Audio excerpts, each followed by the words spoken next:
दोस्तों, जाने अनजाने में हमसे कभी कभी एक ऐसी गलती हो जाती है कि जिससे उभरना काफ़ी मुश्किल हो जाता है। लेकिन ज़िंदगी हर एक परेशानी से निकलने का एक मौका ज़रूर देती है, और अगर उस मौके को गंवा दिया जाता है तो उस परेशानी से निकलना काफ़ी मुश्किल हो जाता है। ऐसा ही वाक़या एक सरकारी टीचर के साथ होता है। जब वो एक दलदल में फंस जाती है, एक जाने अनजाने एक ऐसी गुमराही में फंस जाती है, तो वहाँ से निकलना उसके लिए काफ़ी मुश्किल हो चुका था। और हालत ये हो गई थी कि उस सरकारी टीचर की भी और उसके परिवार की भी जान पर बनाई थी। और जब ये मामला पुलिस के पास तक पहुंचता है तो पुलिस भी ये सोचने पर मजबूर हो जाती है कि क्या कोई पति अपनी पत्नी के साथ ऐसा भी कर सकता है। क्या कोई व्यक्ति इतना दरिंदा भी हो सकता है कि जो अपनी पत्नी के साथ इतनी बेरहमी से इतने बड़े बड़े अत्याचार कर सकता है। आदाब, नमस्कार, सत श्री अकाल दोस्तों, मुस्तकीम खान और आप देख रहे हैं 6 PM। दोस्तों, आज की सच्ची घटना मध्य प्रदेश की है। मध्य प्रदेश का एक जिला है इंदौर, और इसी इंदौर में उस महिला अध्यापक के साथ हैवानियत होती है। लेकिन इस कहानी की अगर हम शुरुआत की बात करें, इस कहानी की शुरुआत होती है 16 जनवरी 2022 से। 16 जनवरी 2022 की सुबह करीब 6 बजे एक लड़का अपने घर से निकलकर पड़ोस में ही दूध लेने के लिए जा रहा होता है, और जैसे ही वो घर से दूर थोड़ी सी दूर पहुंचता है तो उस पर कुछ अज्ञात हमलावर हमला कर देते हैं। और वो हमला बड़ा ख़तरनाक था, उस पर गोलियों की बौछार होनी शुरू हो जाती है। लेकिन वो किसी तरह से वहाँ से बचकर शोर मचाता हुआ अपने घर की तरफ भागता है, और अपने घर में जाकर अपने घर वालों से कहता है कि अलर्ट हो जाइए, हम पर हमला हो चुका है। और गोलियों की आवाज़ सुनकर, उस लड़के की आवाज़ सुनकर आसपास के लोग भी जाग जाते हैं, और सूचना के बाद पुलिस भी मौके पर पहुंच जाती है। लेकिन जैसे ही पुलिस वहां पर पहुंचती है तो वो हमलावर वहां से भाग जाते हैं। और इस मामले की जब शिकायत पुलिस से की जाती है, पुलिस अज्ञातों पर मुकदमा दर्ज करती है और पुलिस इस पूरे मामले की जांच में जुट जाती है। लेकिन जब पुलिस इस मामले की जांच कर रही थी तो ऐसे ऐसे तथ्य निकलकर सामने आते हैं कि जो भी उन तथ्यों को सुनता, जो भी उस कहानी को सुन रहा था, उसकी रूह कांप जाती है। दोस्तों, दरअसल बात होती है 2019 की। 2019 में एक मैट्रिमोनियल साइट पर एक लड़का होता है, और वो लड़का अपना उस पर बायोडाटा अपलोड कर देता है, और वह शादी की रिक्वायरमेंट करता है। उसकी जो उम्र है वो होती है करीब 45 साल, लेकिन मैट्रिमोनियल साइट पर वो अपनी उम्र डालता है 35 साल। और वहाँ पर लिखता है कि वो शहर का बहुत बड़ा बिल्डर है, और उसकी जो सालाना कमाई है वो 1 करोड़ से भी अधिक है। मैट्रिमोनियल साइट पर जब ये पूरी डिटेल वहाँ पर डाली जाती है तो इतनी बड़ी इनकम देखकर कोई भी लड़की आसानी से उस पर फिदा हो सकती है, कोई भी लड़की उससे शादी करने के लिए राज़ी हो सकती है, या फिर लड़की का परिवार उसे शादी करने के लिए राज़ी हो सकता है। इसी मैट्रिमोनियल साइट पर छत्तीसगढ़ की एक लड़की लता होती है जो इसका बायोडाटा देखती है। वो इस साइट पर तो इससे संपर्क नहीं करती है, बल्कि फेसबुक पर इसे फ्रेंड रिक्वेस्ट भेज देती है। और जब लता इसे फ्रेंड रिक्वेस्ट भेज देती है तो फ्रेंड रिक्वेस्ट एक्सेप्ट कर लेता है, और इसी तरह दोनों की जो बातचीत है वो शुरू हो जाती है। और दोनों की बातचीत धीरे धीरे शुरू होने के बाद में आपस में मिलना जुलना भी बढ़ जाता है, और शादी से पहले ये लोग कई बार आपस में मिल लेते हैं और एक दूसरे को अच्छी तरह से जानने की कोशिश करते हैं। कई बार ये होटल्स में भी रुके थे, कई बार घूमने भी चले गए थे। परिवार वालों को भी इस बात की पता थी कि लता जो है वो इस लड़के से शादी करना चाहती है। आखिर वो दिन आ ही जाता है कि जब इन दोनों की शादी तय हो जाती है, और 24 अक्टूबर 2019 को छत्तीसगढ़ की राजधानी रायगढ़ के एक होटल में इनकी शादी तय हो जाती है। और तय समय पर लड़की वाले भी उस होटल में पहुंच जाते हैं, और शादी की पूरी तैयारियां हो चुकी थीं। ये लड़का भी उसी होटल में आता है। इस लड़के का नाम होता है राजेश विश्वकर्मा। ये राजेश विश्वकर्मा भी अपनी शादी के लिए उस होटल में आ जाता है। लेकिन यहाँ पर एक गौर करने वाली बात यह होती है कि लड़की के परिवार से तो सभी लोग वहाँ पर थे, उनके रिश्तेदार भी वहाँ पर थे, लेकिन ये राजेश विश्वकर्मा जब वहाँ पहुँचता है तो अकेला ही पहुँचता है। हालांकि इस बात को उसके परिवार वाले भी नोट करते हैं और लड़की भी नोट करती है, और उससे इस बात के लिए जानकारी ली जाती है कि आप अकेले क्यों हैं, आपका परिवार कहाँ है, आपके रिश्तेदार कहाँ हैं। तो ये राजेश विश्वकर्मा कहता है कि मेरा परिवार इस शादी से खुश नहीं है। वो कहता है कि मेरा परिवार चाहता है कि किसी अमीर घराने से मैं शादी करूं जहां से बहुत ज़्यादा माल दौलत मिले, लेकिन आप चिंता मत करिए, जब हमारी शादी हो जाएगी तो ये सारी बातें नॉर्मल हो जाएंगी। दोस्तों, यहाँ गौर करने वाली यही बात होती है कि उनकी इस बात को गौर करते हुए भी वो लड़की लता और उसके परिवार वाले इग्नोर कर देते हैं, और उन दोनों की धूमधाम से वहाँ पर शादी हो जाती है। शादी होने के बाद ये इस लड़की को लेकर इंदौर पहुँच जाता है और इंदौर के एक होटल में रुकता है। और करीब 15 दिन तक उस होटल में ये दोनों रहते हैं। इस होटल में जब ये लड़की जाती है, काफ़ी आलीशान ये होटल होता है, क्योंकि जो राजेश विश्वकर्मा है वो भी काफ़ी अमीर फैमिली से था, काफ़ी अमीर था, तो एक बड़ा होटल वो लेता है। उस होटल में इन दोनों की जो दिन थे, इन दोनों की जो रातें, वो बड़ी ऐशो आराम से गुजर रही थी। दोनों साथ ही होटल में रहते हैं, सुहागरात मनाते हैं, जो भी क्रिया प्रतिक्रिया होती है वो सारी कुछ इसी होटल में होती हैं। और जब करीब 15 दिन इन्हें इस होटल में गुजर जाते हैं, तो लता राजेश विश्वकर्मा से कहती है कि मैं आपके परिवार से मिलना चाहती हूँ। वो इस बात को टालता है कि नहीं, परिवार वाले अभी मुझसे नाराज़ हैं, अभी जो स्थिति है वो सामान्य नहीं है। लेकिन लता बार बार की जिद करती है कि नहीं, मैं परिवार से मिलूंगी और मैं कोशिश करूंगी कि इस स्थिति को सामान्य कर दूं या आपके परिवार वालों को मैं मना लूं।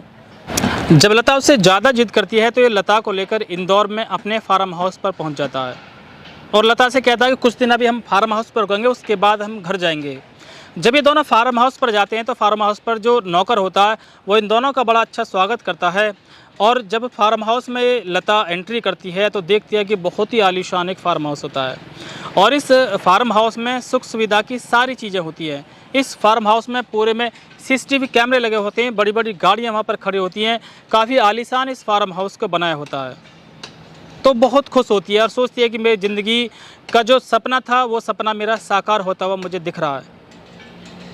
और ये दोनों उसी फार्म हाउस में रहना शुरू कर देते हैं।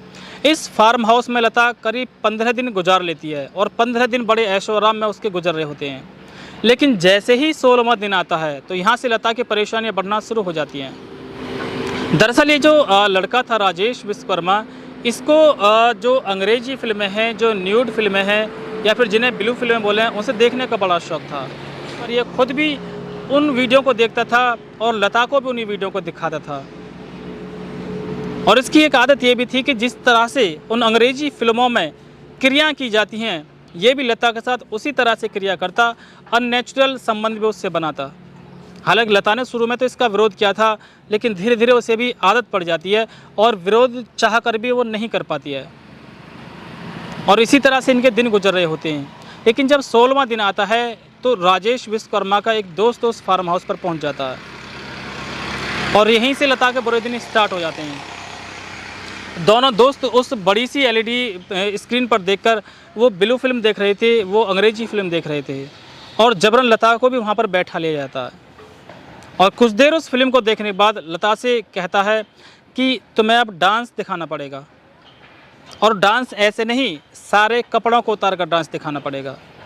उसके शरीर पर केवल 1-2 कपड़े छोड़ जाते हैं जिससे उसका प्राइवेट पार्ट ढका रहे।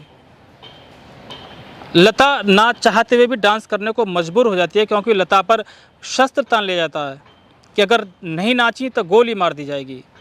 लता कुछ समझ नहीं पा रही थी कि अचानक ही मेरी ज़िंदगी में इस तरह से कैसे बदलाव हो गया और मजबूरी में लता को नाचना पड़ जाता है। और डांस करने के बाद दोनों उसके साथ सामूहिक दुष्कर्म करते हैं और हर वो हरकत करते हैं जिस तरह से वो उस फिल्म में देख रहे थे, उस जो LED लगी थी उसमें देख रहे थे। और आज से बुरे दिन की शुरुआत तो हो ही चुकी थी। अब रोज़ाना राजेश विश्वकर्मा का कोई ना कोई दोस्त फार्म हाउस पर ज़रूर आता और सभी के साथ उसे लता को संबंध बनाने पड़ते और कभी कभी तो 4-4, 5-5 दोस्त भी उसके वहाँ पर आ जाया करते थे।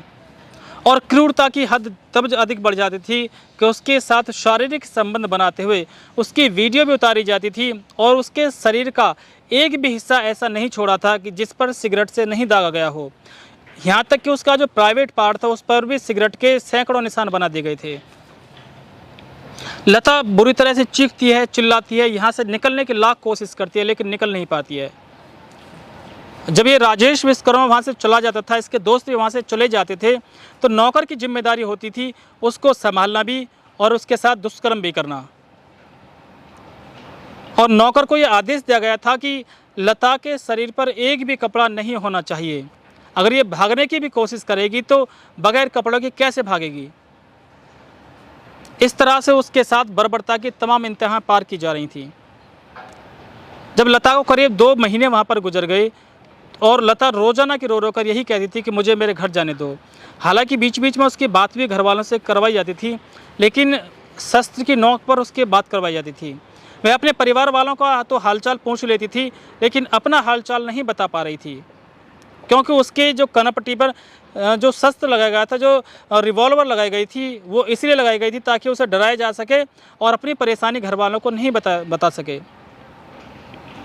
जब 2 से ढाई महीना उसे बीत जाता है और रोज़ाना किसी तरह से वो गुहार लगा रही होती है, तो एक दिन उसका पति राजेश विश्वकर्मा उसे जाने की इजाज़त दे देता है और कहता है कि अगर तुमने अपने परिवार वालों को या अपने रिश्तेदारों को किसी को भी ये बात बताई तो तुम्हारी जो वीडियो बना गई हैं उन्हें सोशल मीडिया पर अपलोड कर दिया जाएगा, वायरल कर दिया जाएगा, तुम्हारी ज़िंदगी को ख़राब कर दिया जाएगा। और डरती डराती लता वहाँ से अपने घर पहुँच जाती है, मतलब छत्तीसगढ़ पहुँच जाती है। और छत्तीसगढ़ में अपने परिवार के साथ वो रह रही होती है, किसी से अच्छी तरह से बात भी नहीं कर पाती है। उसे हमेशा ये डर बना रहता है कि कहीं उसकी वीडियोस वायरल ना हो जाएं। तो दोस्तों वही समय आता है 16 जनवरी 2022, जिसके आपको शुरू में बताया गया था। इस राजेश विश्वकर्मा के दोस्त होता है विपिन भदौरिया। ये राजेश विश्वकर्मा विपिन भदौरिया से कहता है कि किसी भी तरह से लता को वापस लेकर आओ, क्योंकि जो विपिन भदौरिया है ये काफ़ी बड़ा गैंगस्टर होता है, इसके काफ़ी बड़ा गैंग होता है। विपिन भदौरिया जिम्मेदारी ले लेता है कि मैं लता को वापस लेकर आऊँगा, और लता को लेने के लिए ये अपने गुर्गों को भेज देता है जो लता के भाई पर हमला करते हैं। पुलिस वहाँ पहुँचती है, हालांकि उस हमले में वो बच जाता है। जब पुलिस इस पूरे मामले की जांच करती है तो राजेश विश्वकर्मा, विपिन भदौरिया और एक इसका दोस्त होता है विवेक विश्वकर्मा, इन तीनों को गिरफ्तार कर लेती है। तीनों पर काफ़ी गंभीर धाराओं में मुकदमा दर्ज होता है।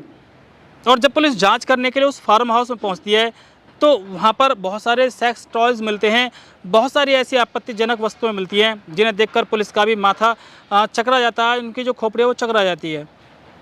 और पुलिस को वहाँ पर बहुत सारे सबूत मिल जाते हैं, जिससे इस बात की पुष्टि होती है कि लता के साथ वास्तव में ही इसी फार्म हाउस में काफ़ी बर्बरता हुई है। तो दोस्तों पुलिस जब इस पूरे मामले की जांच करती है, उस फार्म हाउस की जांच करती है, तो वहाँ का जो नगर निगम था वहाँ पर उसके डॉक्यूमेंट्स चेक कराए जाते हैं। तो उस डॉक्यूमेंट्स में वहाँ पर फार्म था ही नहीं, वो एक खाली ज़मीन थी। बस पुलिस को ये मौका मिलता है और उसका फार्म हाउस वहाँ पर गिरा दिया जाता है। लेकिन बड़ी बात सोचने वाली ये है कि जब उसका फार्म हाउस गिराया जा रहा था तो उसकी राजेश विश्वकर्मा की पहली पत्नी भी वहाँ पर प्रकट हो जाती है अपने 2 बच्चों को लेकर, और वो कहती है कि साहब मेरा अभी तलाक नहीं हुआ है और आप अगर इस फार्म हाउस को गिरा देंगे तो मैं कहाँ रहूँगी, मेरे बच्चे कहाँ रहेंगे। लेकिन बड़ी बात यह है कि क्या उसकी पहली पत्नी को फार्म हाउस उसी दिन दिखाई दिया था? क्या वो बीच में भी उस फार्म हाउस में नहीं आ सकती थी? जिस फार्म हाउस में इतनी बड़ी दरिंदगी हुई हो, क्या उस फार्म हाउस को नहीं गिराया जाना चाहिए था? दोस्तों इन सभी को सज़ा होती है, सभी जेल में हैं, आज भी जेल में हैं और उन पर मुकदमा चल रहा है।